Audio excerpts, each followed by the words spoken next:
Hello friends, this is Growl. It's been a while since I posted a video. I've been really busy both with MDI stuff, with my new partnership with Golden Guardians, as you'll see by the GG themed cat, as well as just playing the game a lot. However, it looks like there's some really interesting news back in WoW, and a very big developer update posted about patch 9.1.5, so I thought I'd come out of hiding a little bit and hopefully start posting some more regular videos. This is a banger. I read through this once and I thought, wow, this is definitely going to deserve a video, and think this is going to interest a lot of people. So they posted a big developer update about patch 9.1.5. It's going on PTR within a few days, they say, and there's some big news. So first, the big one: once you've reached a high renown threshold, you will thereafter be able to freely switch among any of the 4 covenants without cooldown or restriction, as well as use cosmetic rewards from one or the other. This is huge news.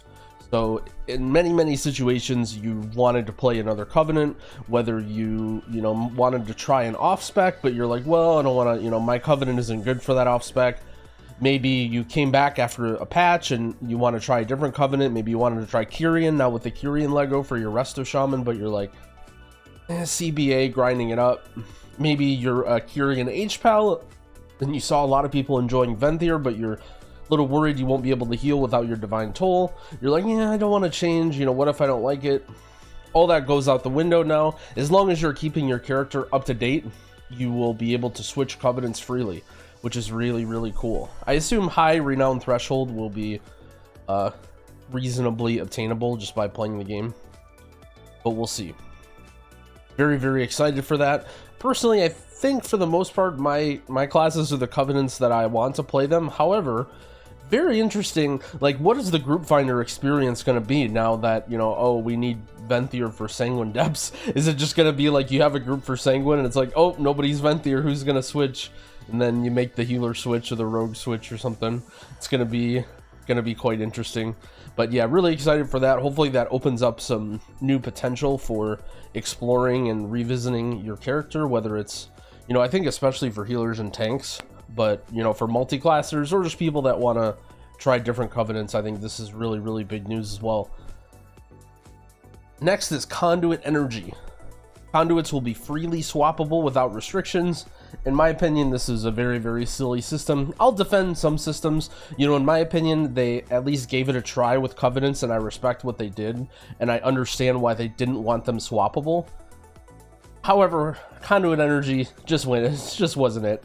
This is one that should have gotten scrapped a long time ago. I understand why they waited this long and kind of saw how covenants played out before they rolled back.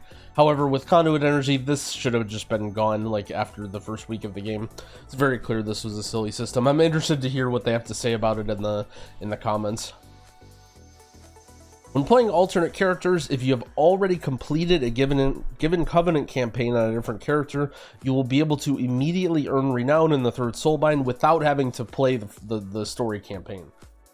This is really good. I think this is also one that's probably should have been in the game since the beginning. It's not necessarily a design choice, right? Like, if I play a Kyrian guy and then my next guy is Venthyr, yeah, I understand why they might want me to play through the campaign, blah blah, but let's say I played one Venthyr guy and I want to play another Venthyr guy. Do I really have to play through the exact same story? And that's not that's not like the story, right? Like, keep in mind, you still level your guy from 1 to 60 and you still play the game and do all the things that you need to do, and you still do your dailies and all that, right? I'm talking about like the extra max level story. Like, I really feel like that shouldn't have been a thing that you had to do, and I'm glad that they walked that back. I think that's not going to affect as many people. There's not that many people that have played through the full Covenant campaign on the same well, maybe there is. I don't know. I've played through the Venthyr campaign 3 or 4 times now, so maybe there are more people than I initially thought. So, pretty cool changes. Let's see what they have to say. I understand what they're going to say about covenants. Everyone experienced Shadowlands for the first time. Would not have been possible if, you didn't have the choice to make. But they decided that, well, now that everyone's united and now that everyone played all the campaigns, let's just reunite them. I think that's great. I think that's very reasonable.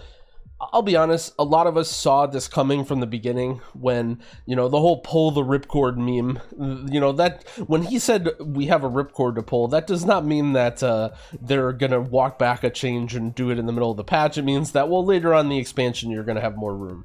I think that was pretty clearly what that meant. And excited that it came so soon. You know, maybe recent events has caused it to come this soon, but it is what it is. Conduit energy. The system has not played out in a way that we hoped it would. Yeah, I bet. I'm not sure what they hoped the system to be, but yeah, it was junk and should have been removed a long time ago. Glad that they finally did it. And for last, the Covenant campaign skip. The change is one outgrowth of many ongoing discussions focused on feedback that at times players feel that the WoW content they enjoy most is locked behind experiences that aren't nearly as appealing to them. Yeah, that's a little generous wording there. Replaying the same story over and over again is not, you know, they shouldn't pretend like, how many executives in a boardroom do they need to talk about that we don't want to play the same stupid story quests over and over again when it comes to World of Warcraft.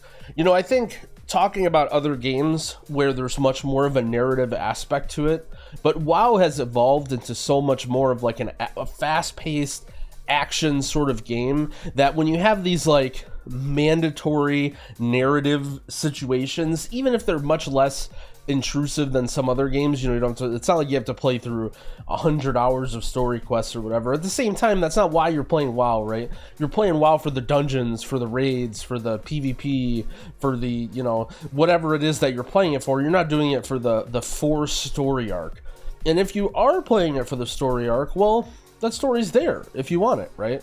That's the issue that I have with it, is it's forced, you know. Anything in games that is forced on you, I feel like will not really have a positive view of it, you know. It'll always be seen as a chore. Like, think of Torghast, right? A lot of people have a really negative view of Torghast, or maybe neutral. However, if Torghast was just like a thing in the game that you didn't have to do, right, and it was just there when you're bored and you wanted to do like a solo challenge mode thing, who knows how people, you know what I mean? Like, maybe people would have just been like, yeah, you know, Torghast was okay. Or, you know, what if you played Torghast only, you know, a couple times, maybe once each wing or twice each wing per character, and then you were done forever, you know? You might actually remember Torghast as like, hey, I remember that, you know? I did that at the beginning when I was, you know, leveling up my guy or, you know, completing the story, and it was fun. But the fact that it's forced on you, that you have to regrind it over and over and over for legendary stuff, is, I think, part of the reason why it won't be remembered fondly.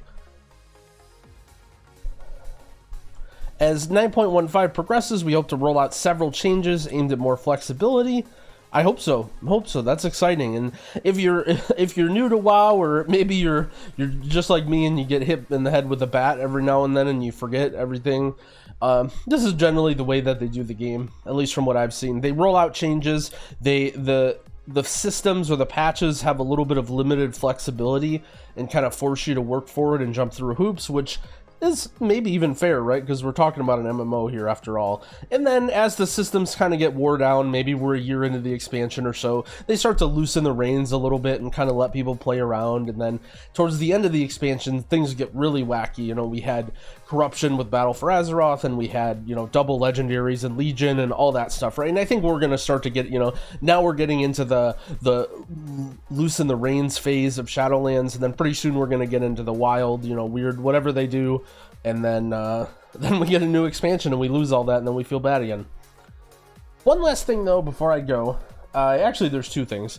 One thing is that there's a little sneak here that not a lot of people have been talking about that I've seen. In the very first line, alongside feature updates like new time-walking experiences, and this time we're revisiting Legion with a couple of twists.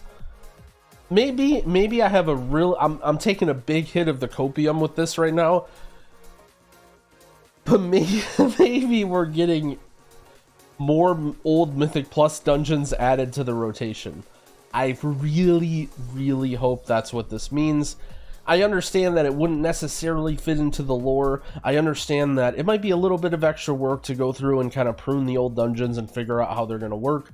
However, I think because of how many people enjoy WoW for Mythic Plus and would have their Mythic Plus experiences enriched by way more variety in dungeons, I feel like this is such a no-brainer and such a good change that I really hope that's what this means. I saw Dratnos came out with a video talking about Timewalking Mythic Plus. You know, he seems to be a smart guy with some good information. Maybe he knew something making that video.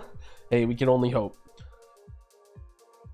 And that wraps up everything. I'm definitely excited about this. Yeah, it was a long time coming, but hey, you know, this is the path of WoW, and it'll be fun to explore different covenants and trying different covenants for different dungeons. Being able to swap around your conduits freely. It was really annoying for me when I was progression rating on Mythic Sylvanas. I had to switch. I had to have a specific set of conduits for that because, you know, I didn't really care about damage as much and some other things. But it's like, then if I go to play Mythic Plus with my friends, I got to switch out all of my domination gems. I got to switch out my conduits. And then it's like, eventually, after a few days of doing both, I'm like, I don't have any conduit energy. Like, I'm not even playing other specs or anything. Like, I'm just switching back and forth between Raid and Mythic Plus. And it was a little bit silly, but it is what it is. And one last thing, if you're watching this video now, well, for sure, I'd appreciate if you gave it a like and subscribe to the channel. I'll be definitely putting out more videos coming into 915, and hopefully we'll get back on the YouTube groove again. But if you're watching it today, the day that it's posted, we're doing an event for under Golden Guardians, a charity event. And be sure to tune into my stream. It is 7 to 11 Central Time. So if you're watching this to the end and you're looking for more Growl content, head over to twitch.tv/yumytv or the BDG official Twitch. I'll leave links to all this stuff in the description of the video. Thanks again for watching, and happy keying, friends.